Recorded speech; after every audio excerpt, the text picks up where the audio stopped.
tu veux réussir en tant que développeur et particulièrement en tant que développeur freelance, tu peux réussir à choper des missions par-ci par-là. 10 jours par-ci, 15 jours par-là, un mois, tu débarques en mission, tu te prends pour Monsieur Pouyanné, le PDG de Total. Ma nouvelle carte.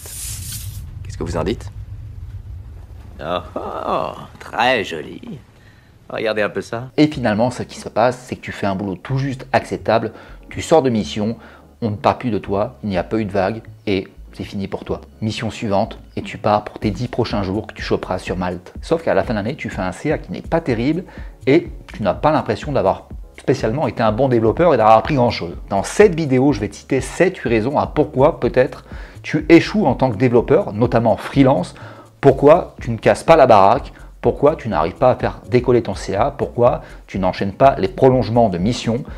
Rapidement, avant, si tu ne me connais pas, pour ceux qui ne me connaissent pas, moi c'est Julien, je suis développeur front-end, freelance depuis quelques années. Je travaille avec des startups, des scale-up de la French Tech, je travaille avec beaucoup de startups, je crée des plateformes, des applications web et sur cette chaîne, j'aide les développeurs, les freelances ou pas, à devenir de meilleurs développeurs, à mieux réussir dans leur carrière freelance, à mieux réussir à créer leur liberté et à casser la baraque, tout simplement.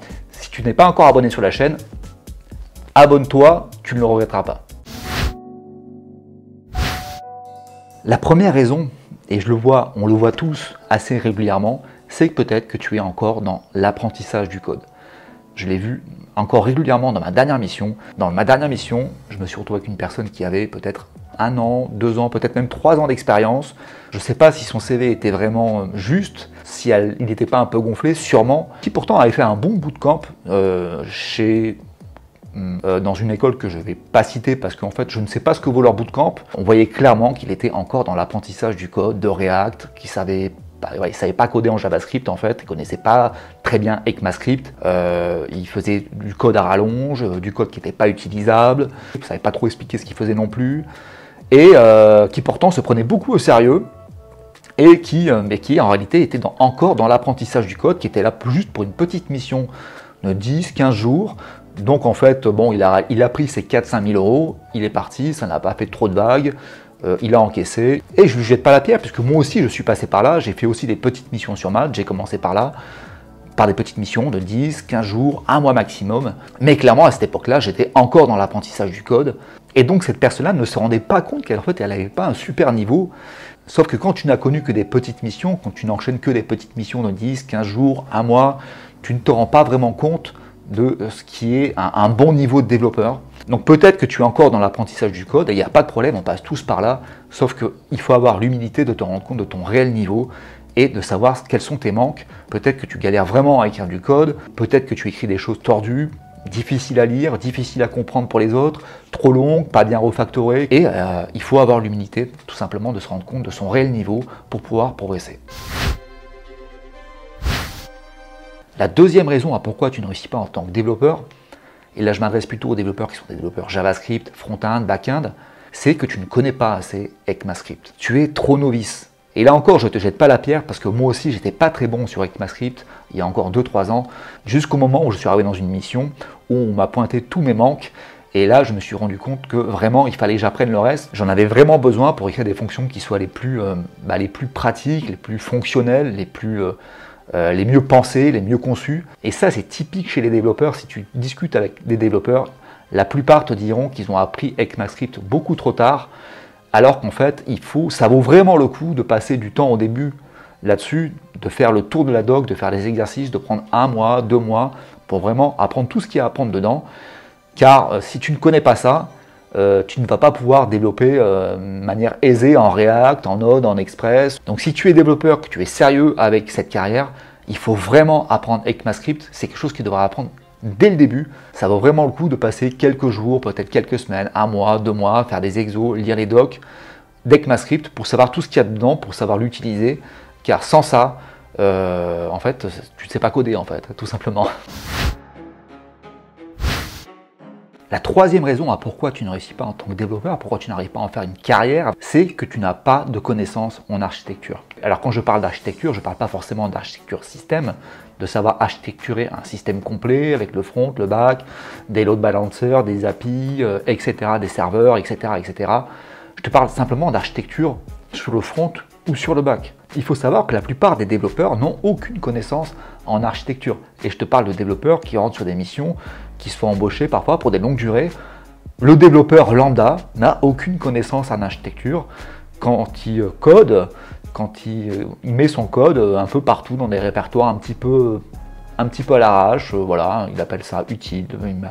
Là, il va mettre service, CRC, voilà. Bon, ça c'est CRC, ok, après on met des choses en CRC, ok, mais il n'y a pas de réflexion, il n'y a pas de système pensé, et donc le fait d'avoir des connaissances en architecture, ça va vraiment t'aider à être un développeur plus solide, qui va pouvoir créer des architectures pérennes, sur lesquelles d'autres développeurs vont pouvoir s'insérer, des architectures qui ne vont pas générer de coûts disproportionnés de développement, par exemple. S'il y a une architecture que tu devais connaître, vraiment, je te recommanderais d'apprendre la clean architecture.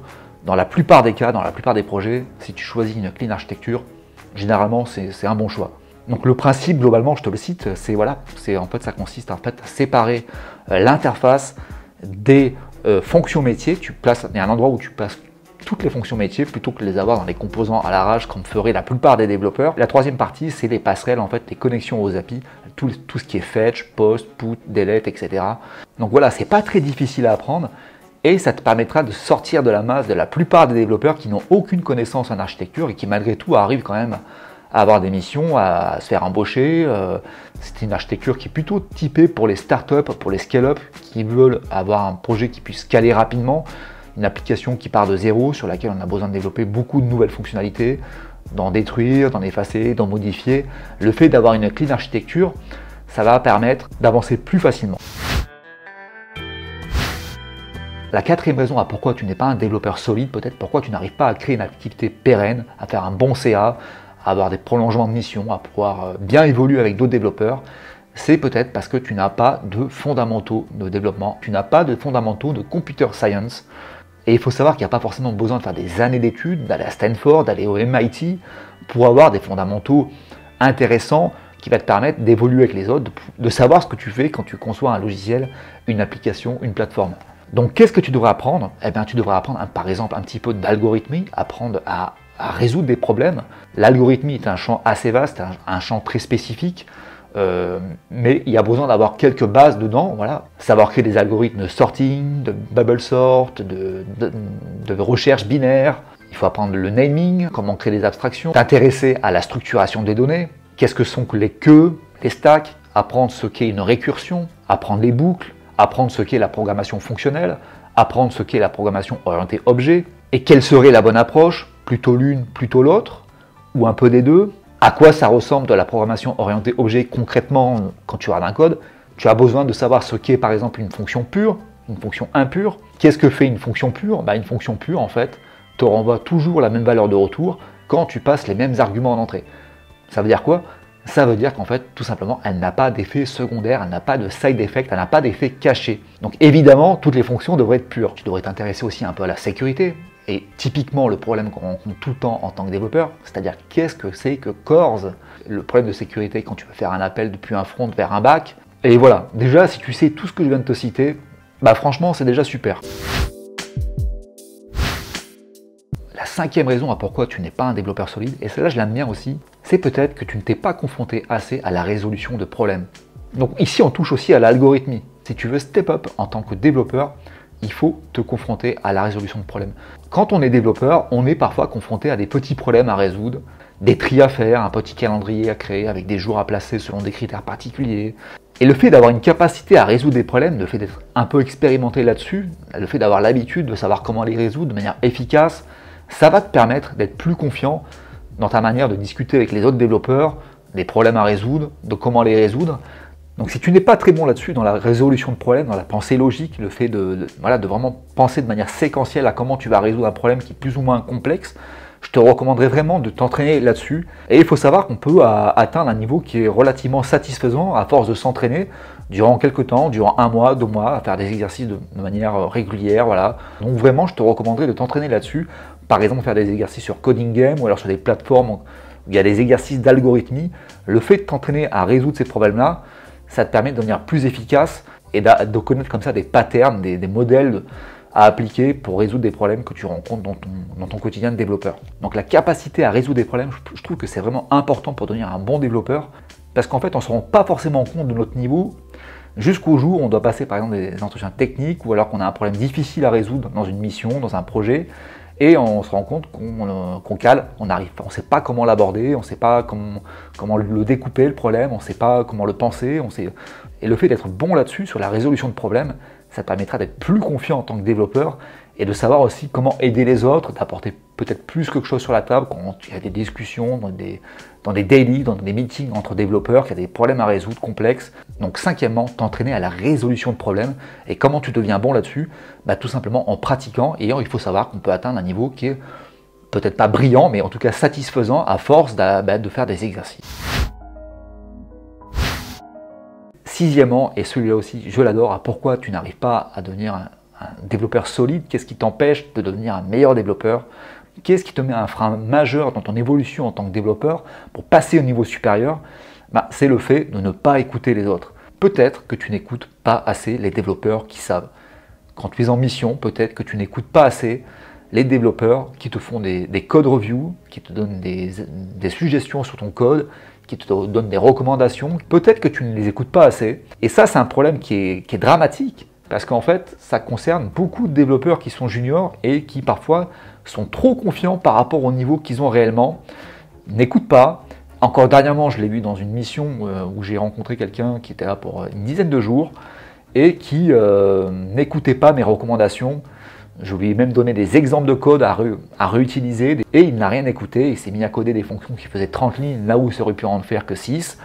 Et finalement, il a même tout juste réussi à finir la mission et il n'a rien appris. Et malgré le fait qu'il ait 2-3 ans d'expérience, sur le CV en tout cas, il reste un développeur qui est un bébé et qui pourrait évoluer plus rapidement s'il faisait l'effort d'écouter, s'il faisait parfois le dos rond par rapport au code review, par rapport aux recommandations qu'il reçoit. Et peut-être que c'est ton cas aussi, tu n'écoutes pas assez, tu n'écoutes pas les recommandations des gens qui ont plus d'expérience, des gens qui étaient parfois qui étaient là avant toi sur la code base, qui la connaissent mieux que toi, qui savent où regarder, quoi réutiliser. Tu n'écoutes pas. Et ça, c'est vraiment super important, surtout pour les développeurs qui sont freelance et qui ont parfois cette manie de se comporter un peu comme le PDG Total. Tu as l'impression que tu parles à Monsieur Pouyanné quand tu les as en face de toi. Très jolie teinte. J'ai pris os. Et j'ai choisi un très beau caractère, le Cillian Rail. Elle est cool, Batman, mais ce n'est rien. Ils sont les directeurs et quand tu regardes ce qu'ils codent, c'est pas terrible, voire des fois c'est même pas fonctionnel. Et donc ça, c'est vraiment un gros défaut si tu veux vraiment progresser en tant que développeur. Tout simplement écouter les autres, quoi. Sixième raison, pourquoi tu ne réussis pas en tant que développeur, c'est que tu n'as pas travaillé avec des seniors jusqu'à présent et tu ne te rends pas compte de quel est ton réel niveau. Tu ne te rends pas compte de ce qui est réellement acceptable en tant que développeur dans le code qu'on produit, dans notre manière de travailler. Si tu rencontres des gens qui te disent que c'est ok de coder à l'arrache, de coder un peu comme des imbéciles, comme des abrutis, tu es avec des gens qui sont mauvais. On peut faire avec, parce qu'on n'a pas le choix, mais ce n'est pas ok. C'est ce qui m'est arrivé à moi dans les missions que j'ai connues, par exemple il y a 2 ans. J'étais toujours celui qui était l'exécutant, le suiveur, celui qui avait le moins apporté sur la table. Mais c'est aussi ça qui m'a permis de progresser, je pense, relativement rapidement et de devenir plutôt un bon développeur, je pense. Et donc c'est peut-être ça qui te manque, le fait de travailler avec des développeurs qui sont seniors, qui ont 10 ans d'expérience, qui sont blindés de connaissances, le fait de te confronter à des gens qui vont te remettre à leur place, des gens que tu ne peux pas gruger, des gens qui vont t'aider aussi, qui vont te montrer tes failles, ça va te permettre de te rendre compte de ce que c'est que le niveau requis pour être un développeur aguerri, un développeur senior, un développeur solide. Donc ce que je te recommanderais, c'est d'essayer de te placer dans ces missions-là. Tu peux réussir par exemple en baissant ton TJM et essayant de te placer dans des missions qui sont plutôt long terme, 1 mois, 2 mois. Donc voilà, la raison peut-être pourquoi tu ne réussis pas encore en tant que développeur, c'est que tu n'as pas été confronté à des développeurs seniors, à des gens que tu ne peux pas gruger sur tes approximations, sur un code qui est mauvais, sur des explications qui sont un petit peu foireuses. Le fait d'être confronté à des gens comme ça, qui sont souvent d'ailleurs sympathiques et humbles, toujours prêts à aider, ça te permettra vraiment de passer à un niveau supérieur en tant que développeur. Septième point, et on s'arrêtera sur celui-ci, pourquoi tu ne réussis pas en tant que développeur? Peut-être que tu ne lis pas assez de bouquins. Peut-être que tu n'as pas assez de piliers de connaissances. Tu te retrouves dans des missions avec des gens qui ont fait des écoles d'informatique, qui sont ingénieurs, qui ont des piliers de connaissances, qui ont des connaissances en stock, qui ont du bagage. Et donc si tu n'as jamais lu de bouquin sur le code, je te recommanderais vraiment de t'y mettre. Ça te permettra vraiment de gagner en confiance, de savoir de quoi tu parles profondément, d'avoir du background. Je te recommanderais de lire quelques livres, je vais t'en recommander quelques-uns. Déjà, celui-là, peut-être que tu le connais. Si tu ne l'as pas lu, je te recommande de le lire. Ça s'appelle Clean Code, comment apprendre à coder proprement.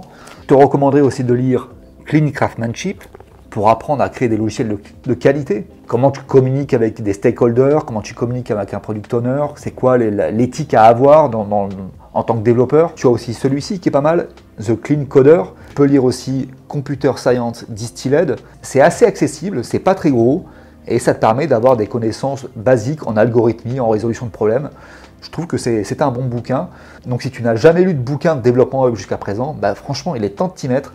Ça va vraiment te permettre de devenir un meilleur développeur. Tu vas te sentir beaucoup plus confiant quand tu arriveras dans ton émission. Voilà, c'est tout pour cette vidéo. Si tu as apprécié la vidéo, si tu l'as aimée, si tu l'as trouvée utile, laisse-moi un like. Et n'hésite pas à dire en commentaire ce que tu penses te freine pour devenir un meilleur développeur ou ce qui t'a freiné pour devenir un meilleur développeur. C'était Julien et je te dis à la prochaine. Salut!